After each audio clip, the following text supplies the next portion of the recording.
Kështu që ka cilësi brenda. Pastaj një ekip surprizë besoj që duhet ta ketë ky botëror. Ndoshta dhe Meksika? Po ndoshta edhe që jo, ka 3 ndeshje trefitore. Po ndoshta edhe Gjermania, sepse gjithmonë Gjermania ashtu si duket shkon në gjysmëfinalet paktën. Kështu që po ka dhe ekipe tjera, Kështu që Amerika është një forcë, me që luan edhe brenda, sigurisht që ka treguar që ka potencial.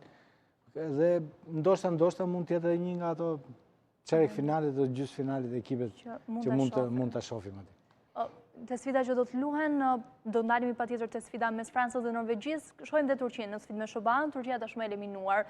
Me lojtar do thoja që luajnë ekipe goxha të mira në Europë. Çfarë ndodhi me Turqinë sipas jush? Sigurisht që nuk merrdi mirë për të dyja ndeshjet që zhvilloi, sepse po ta marrësh në tërësinë e saj, Turqia zhvilloi ndeshje të mira, me raste, me topin e kishte në zotrim, sigurisht që imponoi ritmin e saj, por që nuk kishte fat. Unë besoj që nuk kishte fat, sepse krijoi dhe raste, goditi shtylla, goditi portën, raste krijoi, u ndëshkua në momentet veçanta.